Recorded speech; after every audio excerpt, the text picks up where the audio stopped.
আসসালামু আলাইকুম, welcome to নীলমুন blog. চলে এসেছি নতুন একটি ব্লগ নিয়ে। ছুটির দিন মানে আমার অনেকগুলো কাজ জমিয়ে রাখি ছুটির দিনের জন্য। ছুটির দিনে কাজগুলো সারতে পারলে যেন বাঁচি। বাচ্চাদের পছন্দ অনুযায়ী ছুটির দিনে পিঠা তৈরি করেছি। রান্নাঘরে অসম্ভব গরম, বাইরে মিস্ত্রি কাজ করছে বলে জানলা খোলা যাচ্ছে না, তার উপরে চুলার গরম। আমার অবস্থা খুবই খারাপ, একেবারে কাহিল অবস্থা। তারপরেও আমি তো মা, বাচ্চাদের পছন্দের দিকটা তো আমাকে খেয়াল রাখতেই হয়।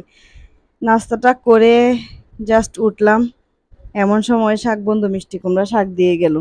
মিষ্টি কুমড়া শাকটা কাটতে আমার ভীষণ রকমের বিরক্ত লাগে, কিন্তু কিছু করার নেই। আপনাদের ভাইয়ার ভীষণ পছন্দ প্যালন বিচি শিম বিচি ভেঙে এই শাকটা রান্না করতে হয় গ্রামীণ স্টাইলে। উনি যেহেতু পছন্দ করে, তাই আমি শাকটা কেটে কুটে রান্না করার জন্য রেডি করে নিচ্ছি। তারপরে যে বললাম শুক্রবারে অনেকগুলো কাজগুলো গুছিয়ে নিতে হবে। কাজগুলো গুছিয়ে নেওয়ার জন্য আমি মশলা, আজকে শেষ হবে আলহামদুলিল্লাহ। গত একটা সপ্তাহ মশলা নিয়ে যে আমি কি পরিমাণ যুদ্ধ করেছি এটা কাউকে বলে বোঝাতে পারবো না।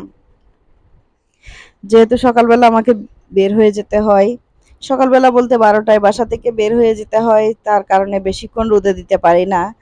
তাই আমি মশলাগুলা ঝেড়ে ধুয়ে পানি ঝরিয়ে তারপরে শুকিয়ে নিতে হবে। দীর্ঘ এক সপ্তাহের একটা যুদ্ধ আজকে শেষ হতে চললো। আজকে মশলাগুলো শুকানো একদম শেষ হয়ে যাবে। আমি রোদে দিয়ে দিয়েছি। রোদে আমার বারান্দা দিয়ে প্রচুর রোদ আসে, এই রোদটা একদম 2টা পর্যন্ত থাকে। এই রোদে শুকিয়ে যায় আলহামদুলিল্লাহ। আমি এখানে মশলা দিয়েছি, তেঁতুল মাখাগুলো দিয়েছি শুকিয়ে নেওয়ার জন্য। সবগুলো এখানে শুকিয়ে নিব। কিছুক্ষণ পর পর এগুলো নেড়ে দিতে হবে। এদিকে চুলার রান্না, এদিকে মশলা শুকানো, সব মিলিয়ে আমার কাহিল একটা অবস্থা। গরমের মধ্যে বাচ্চারা কোনো কিছু খেতে চাচ্ছে না, আপনাদের ভাইয়াও খেতে চাচ্ছে না, তাই এখানে ডিম দিয়ে কিছু একটা রান্না করে নিচ্ছি। সবকিছু আমার অসহ্য মনে হচ্ছে, তারপরেও কিছু করার নেই। 12 তারিখ থেকে বাচ্চাদের পরীক্ষা। পরীক্ষার আগে আগে আমাকে সব কাজ গুছিয়ে নিতে হবে। দেখতে দেখতে আমাদের প্রীতিমণিটা কত বড় হয়ে গেল। ছোট ভাইয়ের জন্মদিনে সুন্দর করে গিফট পাঠিয়েছে। জন্মদিনের 1 সপ্তাহ পরও, 1 সপ্তাহ না 3 দিন পরও গিফট পাচ্ছে। বড় বোন থাকলে এমনই হয়। এমন একটা বড় বোন পাওয়া আসলে ভাগ্যের ব্যাপার। চৌধুরী পরিবারের বড় মেয়ে, তার ছোট ভাইয়ের জন্মদিনে খুব সুন্দর করে গিফট পাঠিয়েছে। আলহামদুলিল্লাহ, আল্লাহ যেন আমাদের প্রীতিমণির নেক হায়াত দান করে, সুস্থ রাখে, দোয়া করি সব সময়। এদিকে মনের বায়না ছিল এই যে কাঁচা আমের আমসত্ত্ব করতে হবে, সবুজ এই আমসত্ত্বটা করতে হবে, কিন্তু গরমে আমার অবস্থা একদম কাহিল হয়ে যাচ্ছে, আমার একটুও করতে ইচ্ছে করছিল না। তারপরেও কি আর করবো, ওর কথার আবদার রাখার জন্য আমি এই যে আমসত্ত্ব দিয়ে নিচ্ছি। আমসত্ত্বগুলো রোদে শুকিয়ে নেব।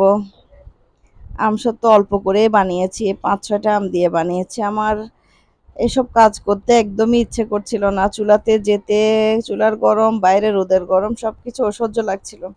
মনে হচ্ছে সবকিছু ছেড়ে আমি পালিয়ে যাই, পালাতে পারলেই যেন বাঁচি।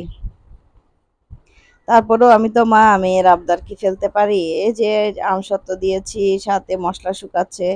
তারপর আবার আলুর চিপসের বায়না ছিল ওদের কাছে, ওদের আলুর চিপসও কেটে শুকোতে দিয়েছি। এইগুলোর সাথে সাথে আমাকেও শুকোতে হচ্ছে, কিছুক্ষণ পর পর নেড়ে চেড়ে দিতে হচ্ছে। এভাবেই রোদে, কি বলবো, রোদে পুড়ে চলছে আমার সংসার জীবন। তো এই ছিল আজকের ব্লগ। সবাই ভালো থাকবেন, নেহাল মনের জন্য দোয়া করবেন। আল্লাহ।